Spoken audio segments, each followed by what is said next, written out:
मैं स्वयं इस चीज़ का साक्षी हूँ। हमने बड़ी विनम्रता के साथ आग्रह करते हुए दिल्ली पुलिस से भी और दिल्ली के मुख्यमंत्री के सचिवालय में भी आग्रह किया कि मुख्यमंत्री जी आकर के एक बार हमसे मिल लें,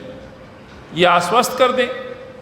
हम तो उनको सिर्फ ये याद दिलाने गए थे कि आप तेल के खेल पे बहुत बोला करते थे, मुख्यमंत्री बनने के बाद आप चुप क्यों हो गए? आखिर आपने लगभग 20 से 25 हजार करोड़ रुपए की जो कमाई की है वैट से, आज जनता परेशान है, तो उस 20 से 25 हजार करोड़ की जो आमदनी आपने तेल से की है, आज उस जनता को आप थोड़ा सा आराम दें। आप वैट घटा सकते हैं, दरों को घटा सकते हैं, उसके बदले लोगों को वहाँ लाठियाँ भाजना, कांग्रेस की कार्यकर्ताओं पर, महिला कांग्रेस पदाधिकारियों पर लाठी चलाना, ये दर्शाता है कि आज अरविंद केजरीवाल केवल और केवल आम आदमी होने का दावा तो करते हैं, लेकिन कहीं ना कहीं भारत सरकार और मोदी जी के साथ खड़े नजर आते हैं। यदि ऐसा नहीं होता तो लोग इस दर्द को समझते, और यही मांग हम पुनः दोहराते हैं कि तुरंत कम से कम दिल्ली के हित में यदि दिल्ली के मुख्यमंत्री सोचते हैं तो वैट की कीमतों को तुरंत कम किया जाए। कम से कम 2013 यदि कांग्रेस को आप बार बार आधार बनाते हैं तो कांग्रेस की उन दरों को ही आप लागू कर दें तो काफ़ी सस्ता तेल दिल्ली के अंदर डीजल और पेट्रोल हो सकता है, लोगों को राहत मिल सकती है। दूसरा साथियों, इस निंदा प्रस्ताव के अलावा आज दिल्ली के मुख्यमंत्री ने कुछ घोषणाएं की हैं, कुछ इस तरह की घोषणाएं जो कोविड पेशेंट या कोविड की बीमारी से जो लोग मरे उनको लेकर के मैं साथियों कुछ बात कहना चाहता हूं। कोविड की इस महामारी को लगभग 15 महीने हो चुके हैं। इन 15 महीनों में जो दिल्ली और देश ने भुगता है, मैं समझता हूं कहीं और देश के दूसरे राज्य के तौर पर या देश के विश्व के किसी और देश के से मैं तुलना करूं तो शायद ही कहीं और इस तरह की महामारी को वहां के लोगों ने झेला। ये आंकड़े बताते हैं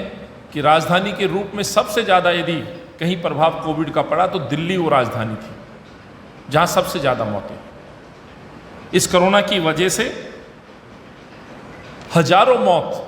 दिल्ली के अंदर चौथे चरण की लहर आई, देश के अंदर दूसरे चरण की लहर थी, हजारों मौतें। इन मौत के जिम्मेवार कौन थे? स्वाभाविक सी बात है कि दिल्ली के अंदर जो उचित व्यवस्थाएं होनी चाहिए थी, उचित व्यवस्थाएं किस चीज़ की? अच्छे अस्पतालों की, अच्छे बेड्स हों, ऑक्सीजन की पूर्ति, व्यवस्थित तरीके से ज़रूरतमंद लोगों तक ऑक्सीजन पहुंचना, कालाबाजारी को रोकना, जरूरी इंजेक्शन की कालाबाजारी पे रोक लगना, ये तमाम वो बातें थी जिन पे शायद सरकार को नज़र रखनी थी। और यहाँ मैं पूरी तरह से ये कहना चाहता हूँ कि दिल्ली के मुख्यमंत्री विफल साबित हुए। इस संक्रमण काल में जहाँ आपके काबिलियत को आपको दिखाना था कि वाकई एक पढ़ा लिखा मुख्यमंत्री दिल्ली ने चुना है, तो यहाँ आपको वो प्रूव करना था कि वाकई आप एक काबिल मुख्यमंत्री। लेकिन अफसोस इस बात का है कि दिल्ली के अंदर पिछले 15 महीनों में जो मैंने खास तौर से निजी तौर पे भी देखा है,